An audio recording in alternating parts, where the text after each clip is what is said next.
they're about how you treat yourself. Commit to self-care practices, whether that's journaling, yoga, or therapy sessions that help you stay grounded.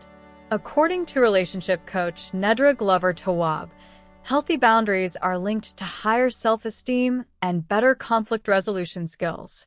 When you communicate your needs openly, you affirm that your feelings matter. You're also giving the other person a chance to respect you on a deeper level or show you they can't. By setting boundaries, you're essentially re-educating people on how to treat you. You're saying, "This is my kingdom, and I won't let anyone trample through it." It's a bold, empowering move, exactly what a queen would do to guard her throne. Detox your mind, letting go of their voice in your head. After you've set boundaries, you might notice there's still a voice lingering in your mind, an echo of the toxic past. Maybe it's the snide comment your ex made about your appearance or the way they undermined your achievements. This inner critic can feel like it's part of you, but trust me, it's not. It's a reflection of how they made you feel, not who you truly are. Think about how we detox our bodies with healthy eating or flushing out toxins. Your mind needs a similar cleanse. Each time you catch yourself repeating negative self-talk, "I'm not good enough, no one else will love me, maybe it was all my fault," pause. Ask, whose voice is this? If it's not your authentic, self-loving voice, let it go. Write it down on paper and cross it out. Replace it with an empowering statement that feels true. "I am worthy of healthy love," or "I'm allowed to start over." Another powerful method is mindfulness. Spend a few minutes each day focusing on your breath. Whenever intrusive thoughts creep in, acknowledge them without judgment and guide your mind gently back to the present.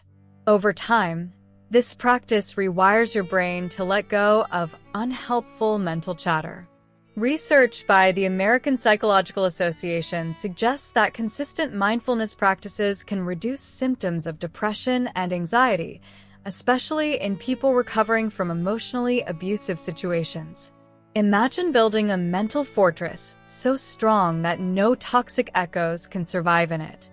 Detoxing your mind doesn't happen overnight, but every time you choose compassion for yourself over self-criticism, you're purifying that mental space. You're reintroducing your true voice, a loving, hopeful, determined one that's ready to reclaim the life you deserve. Now, it is the time to reclaim your self-worth. There's a moment in every queen's journey when she realizes that her worth isn't defined by the people around her, but by the unshakable belief she holds within. After a toxic relationship, it's common to feel unworthy or less than. But let me remind you, your value was never up for debate. You've always been worthy. The toxicity just made you forget it for a while. When I finally decided I'd had enough of my ex's manipulations, I found myself questioning everything. Was I lovable? Did I ask for too much? In reality, I had simply forgotten the bold, confident person I used to be. So, I started a new routine. Every morning, I'd look in the mirror and affirm something positive about myself, my resilience, my kindness, my intelligence.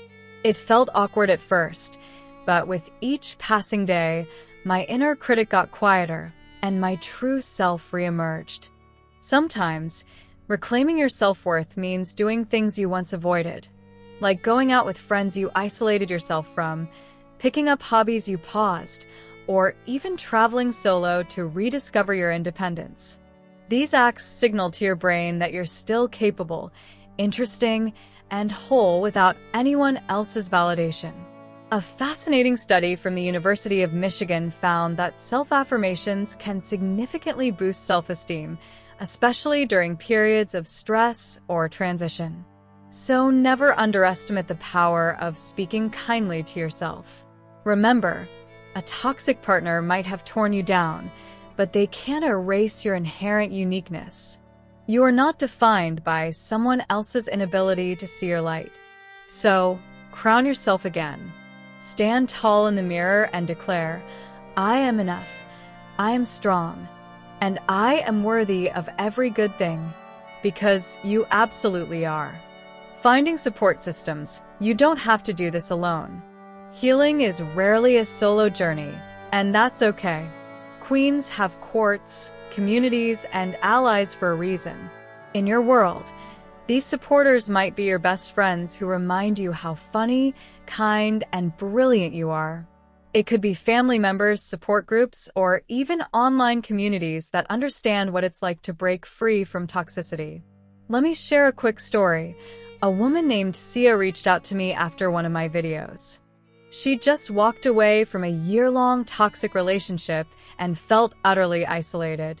She thought no one would believe her stories of emotional manipulation.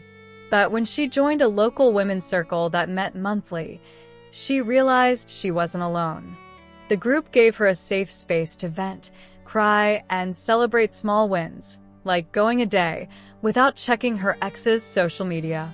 Over time, she formed friendships that helped her rebuild trust in herself and others. Support isn't a sign of weakness, it's a pillar of strength. Even therapy can be a game changer. A licensed counselor or psychologist can guide you through the labyrinth of emotions, ensuring you don't get stuck in guilt or shame. One study by the American Counseling Association found that individuals recovering from emotionally abusive relationships show significantly improved coping skills and self-esteem when they have structured support, whether professional or peer-based.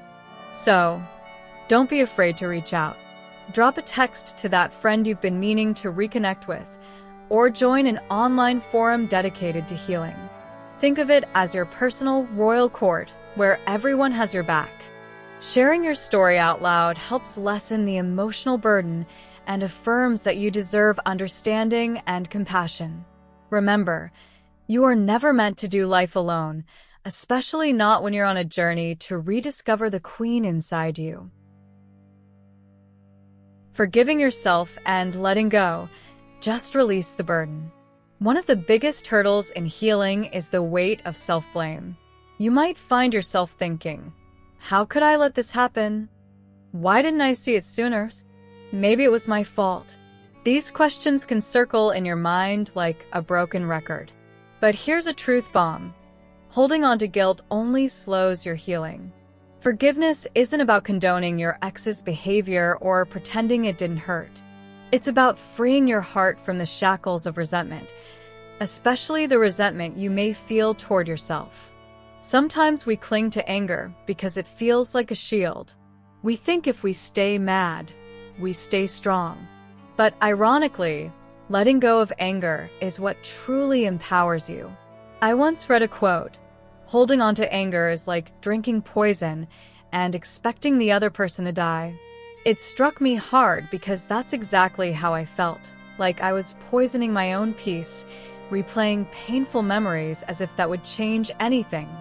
Once I consciously decided to forgive myself for not knowing better at the time, I felt a massive emotional shift. Suddenly, there was room in my mind and heart for new, positive experiences.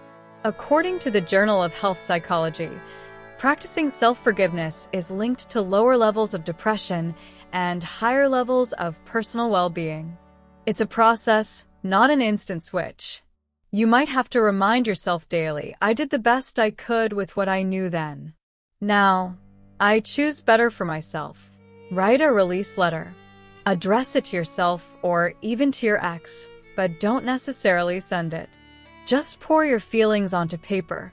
The hurt, the anger, the regret. Then burn it or tear it up, symbolically letting go of that burden. Because queens don't carry unnecessary weights. They rise above them, more graceful and free than ever. In order to embrace growth, just turn pain into power. Remember the myth of the phoenix rising from its own ashes? That's you. Transformed by the fires of a toxic past, ready to soar higher than ever. Embracing growth means reframing your story. Instead of seeing yourself as a victim, you view this experience as a catalyst for a stronger, wiser version of you. It's natural to feel cautious about trusting again or stepping back into the dating world. But growth doesn't necessarily mean rushing into a new relationship. It can be as simple as discovering new hobbies that ignite your passion. Maybe you always wanted to learn painting, volunteer at an animal shelter, or start a small business. Now is the time to say yes to your dreams. A study published in the Journal of Positive Psychology found that post-traumatic growth can occur after highly stressful or traumatic events, leading to increased personal strength, a deeper appreciation for life, and better relationships down the line. The key is choosing to see adversity not as a life sentence, but as a stepping stone. Allow yourself to celebrate the small wins. Did you manage a day without looking at your ex's social media? That's progress. Did you try something new, like going to the gym or planning a weekend getaway with friends? That's growth. Each small step amplifies your resilience. If you hit a rough patch, maybe a trigger or flashback, remind yourself that healing isn't linear. You might stumble, but that doesn't mean you're back to square one. Every time you get back up, you're practicing strength. This is how queens rise. Not by avoiding challenges, but by facing them and choosing to emerge brighter. Embrace the journey, love. Your strength is blossoming from the seeds of your pain, and that's a testament to your royal resilience. Rebirth and celebration, stepping into your queendom. Here we are, the grand finale, the moment you place that crown firmly on your head. Healing from a toxic relationship is like reclaiming lost territory. It's stepping back onto your throne, fully conscious of your power, your worth, and your right to genuine happiness. So, how do we celebrate this rebirth? First, acknowledge how far you've come. Reflect on the lonely nights, the tear-stained pillows, and the days you doubted you'd ever feel normal again. Now look at you. You've set boundaries, reconnected with your authentic self, and learned to see red flags for what they are. That, in itself, is a victory worth celebrating. Second, create a vision for your future. Grab a journal or a vision board. Write down what your dream life looks like, career goals, personal growth, relationships that truly nurture you. Visualizing a brighter future helps anchor you in hope and optimism. It's a reminder that you're more than your past. Lastly, share your journey if you're comfortable. Sometimes, the best way to solidify our healing is to help others who are in the same boat we once were. Whether that's through an online support group, a heartfelt Instagram post, or an anonymous message on a forum, your story can be someone else's lifeline. According to a Stanford University study, sharing personal experiences in a supportive community can amplify positive emotions and lead to sustained well-being. That's how powerful your voice can be. And don't forget, celebrate your freedom. Buy yourself that outfit you've been eyeing, plan a spa day, or just blast your favorite music and dance around your room. Whatever makes you feel alive and unstoppable. This is your new chapter. You've walked through the fire, and now you stand, radiant and unbreakable. In other words, you're no longer just surviving. You're thriving like the queen you are.